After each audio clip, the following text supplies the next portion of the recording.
I've always been good friends with one of my cousins, Cole, who's the same age I am.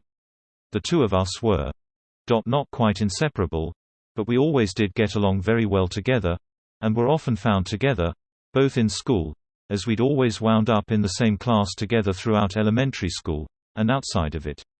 When we were 12 and in the 6th grade, I was hanging out with Cole on a Friday afternoon around the later part of May, and we were psyched at the start of the weekend. We'd wound up at his house, since he didn't live too far from me, and at one point my mom called to say that our grandpa was in the hospital. While the issue with our grandpa wasn't expected to be life-threatening, he was being kept at the hospital overnight for observation, and both my parents and Cole's were planning on staying with him and grandma at the hospital, since my mom and her sister were the two of their sibling who lived close by. I was told that I was given the okay to stay at Cole's house for the night, with Cole's 15-year-old brother Hunter being in charge while our parents were out. This was fine by us. I got along well enough with Hunter, and he was never the bossy older brother, cousin that some of my other friends said they had to put up with. We ordered out for pizza, and enjoyed goofing off as boys that age tend to do. At around 9 or so, there was a knock at the front door, and Cole went to answer it. I was a bit curious as to who it could be at that time of the night, and so I watched from a ways back. At the door were two older guys. They said that they were with the city and that they were investigating reports about the water pressure supposedly being bad in the neighborhood. They asked Cole if his parents were home, and when Cole said they were unavailable at that moment, which we were told to say to strangers if our parents weren't home, the guys started asking a bunch of questions about how the water pressure was in the house and if they could come inside to check. Hunter came over at that point and politely told the guys that the water pressure was fine and perhaps they should move on to check on other homes in the neighborhood. The guys seemed reluctant to leave but turned and walked away after Hunter started closing the door. After the door was shut, we looked at each other and shrugged, but didn't think too much of it after that and went back to goofing off. Eventually, we decided to go to bed. Cole and Hunter shared a bedroom, and we all agreed that I'd sleep in there with them, rather than me hitting the sack on the couch or something like that, so that we could talk while we fell asleep, and Hunter grabbed a sleeping bag out of their camping supplies for me. When we got into their bedroom, they stripped down to their briefs, and I remembered Cole had mentioned to me once a while back that they had started sleeping in just their underwear.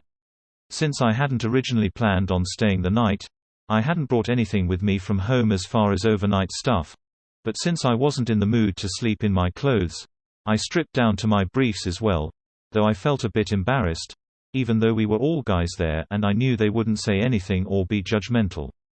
They climbed into their beds and I quickly crawled into the sleeping bag, and after talking for a while about random stuff we eventually fell asleep. Early the next morning I got up because I had to pee, and so I quietly got out of the sleeping bag and went and did my business in the bathroom. On the way back to the bedroom I heard something in the family room, which was on the opposite end of the house from the bedrooms and particular bathroom I was using. I didn't pay too much attention to it at the time, thinking it must be either Cole or Hunter, until I got back into the bedroom and realized that both of them were still in there. Trying not to panic, I woke them and told them that I thought someone was in the house. They quietly followed me, and the moment we walked into the family room we saw the two guys from the night before in there, and it was rather clear they were robbing the place. One of them started moving towards us as he pulled out a wicked-looking knife.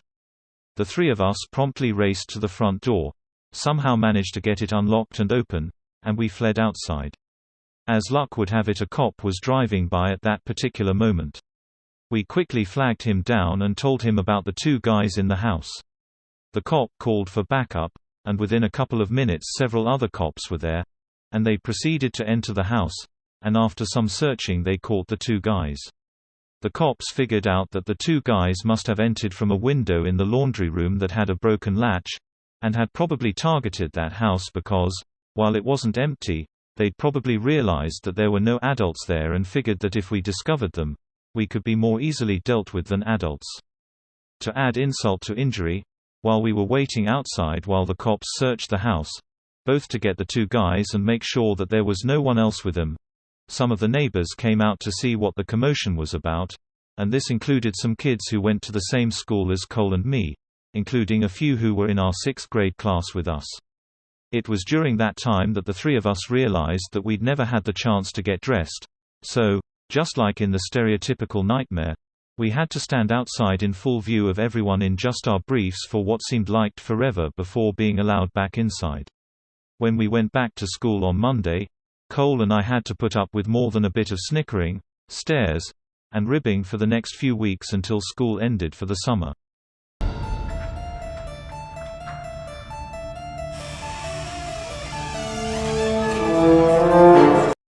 Okay, so this happened when I was around 9 years old, 25 now, and it's something I will never forget. It gives me goosebumps to this day. I live in a terraced house, 4 houses combined, and my neighbors and I each have our own little patio. There's a small road 10 meters from my yard where people do their Sunday walks and so on.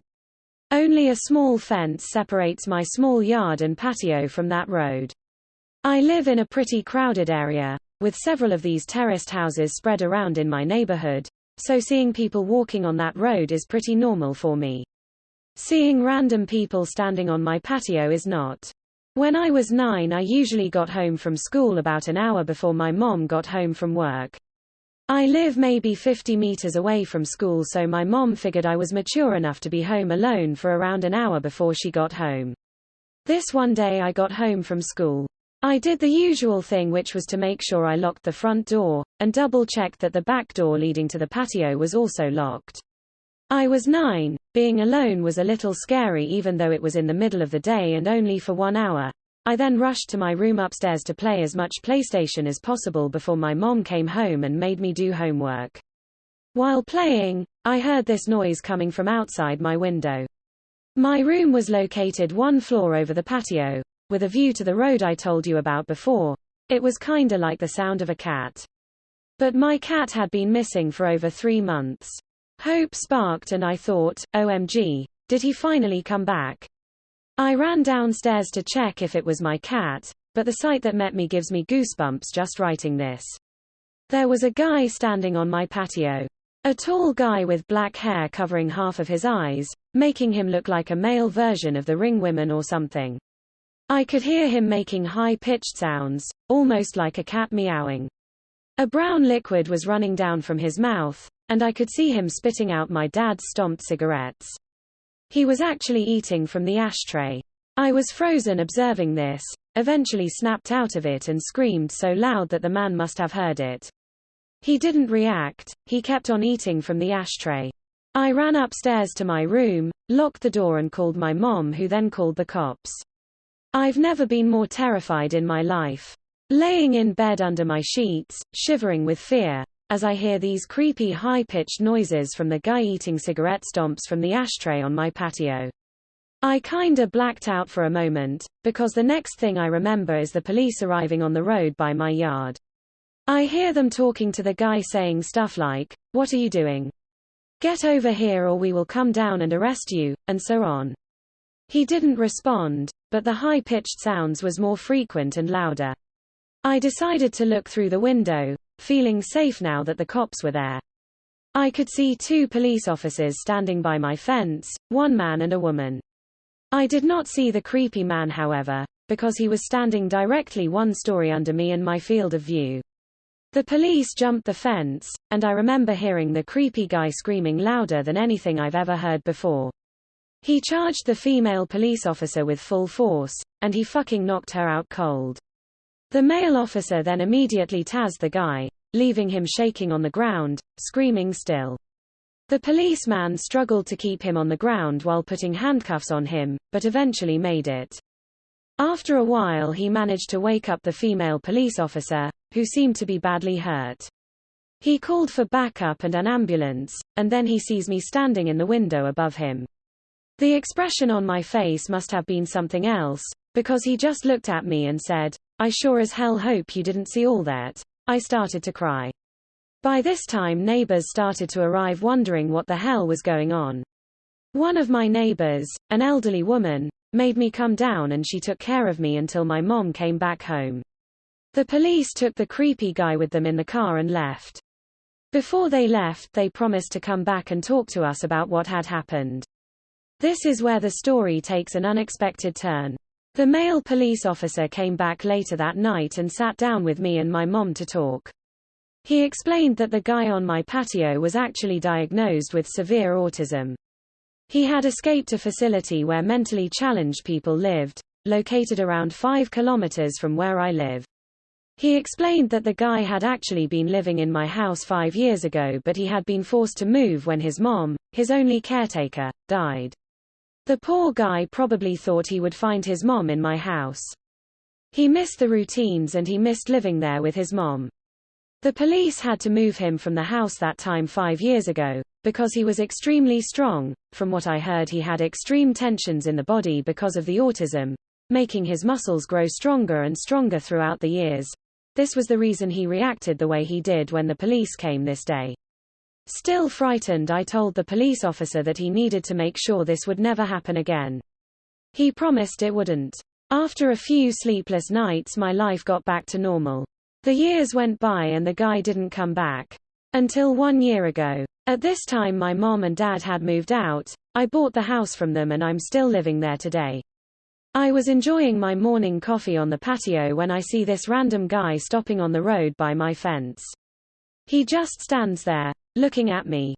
I look at him and give him a nod. And then I hear the high-pitched noises. Holy shit, it's him. His hair had turned gray, but the high-pitched sounds made me realize. My heart started racing and I instantly remembered the reason why he was back. I realized that he must have managed to escape again. Because I kept my cool a bit longer than when was 9, I started to realize how sorry I felt for the guy. 16 years later and he was back to look for his mom.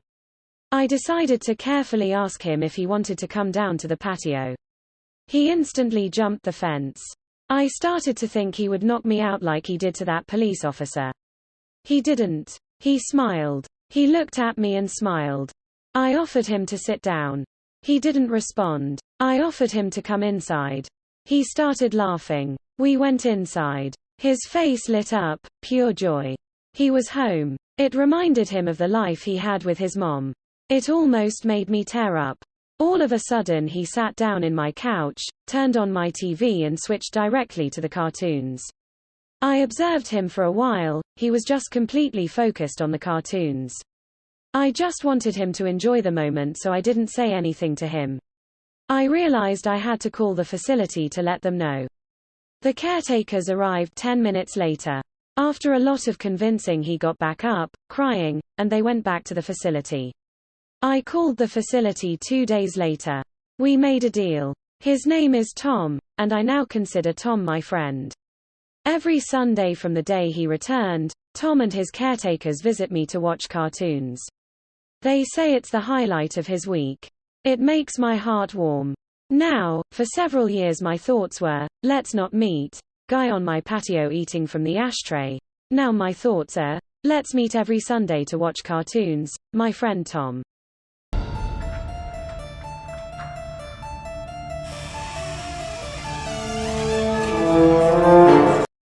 I was about 7 years old. My brother about 10. It was well past our bedtime when our mom woke up off the couch to put us to bed.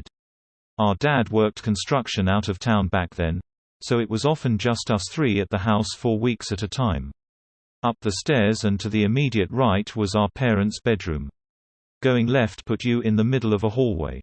Taking another left down that hallway led to my brother's room. The opposite end was my room, which was also across the hall from our upstairs bathroom. At either end of the hallway are windowed doors we always kept locked and rarely used. The door on my end led to a balcony overlooking our front yard, and the door on my brother's end opened to our back porch. The house kinda leans into a small hill. My brother and mom both had a habit of waking up in the middle of the night to use the bathroom. I only knew this because I was always a light sleeper and they just couldn't help flushing with the door wide open. This night, however, my brother stopped on his way to his room and came back towards the bathroom. I'm gonna try to pee before I go to bed. The past few nights I've been too afraid to walk to the bathroom. I keep seeing a man wearing stripes at the end of the hallway. I don't know if my mom wrote it off as my brother telling ghost stories to try to scare me or if she was already half asleep and didn't catch it, but she didn't react at all to my brother's confession. I, on the other hand, was terrified by it. The fear of seeing a ghost like that at the end of the hallway or through the windows is the reason I started running from the stairs to my bedroom at night. Years later, when I was about 18, my mom and I were having a conversation in her car about a dog we had for a very short time when I was little. We were sharing stories about Max's tendency towards destroying my shoes and other unruly behaviors when my mom blurted out, "Do you remember that time I opened the front door for the cops and Max ran inside to the kitchen and started tearing open that big bag of dog food we had?" This really caught me by surprise, because in all the years I lived in that house we never once called the cops, gun-owner family in a quiet, rural WV neighborhood, etc. I asked her what she was talking about and she looked equally surprised as if she had just revealed something by accident. "Oh, that's right. I never told you because you were too young at the time." One night, I woke up hearing noises outside my window and when I looked I saw a man staring into my bedroom. She went on to describe how turning on the lights caused him to take off running and how she grabbed my dad's pistol before calling the cops. I can't remember all the details I gave them when they showed up. Tall white male, wearing a striped shirt and jeans, short dark hair. Something like that. They said it matched the description of a man they were looking for in the area. It turns out he had escaped from jail on a murder charge. Now, I know it sounds so obvious hearing those two stories back to back, but it wasn't until a few years ago, in my mid-20s, that I pieced together that my brother had unknowingly warned us about a murderer who spent multiple nights casing our home.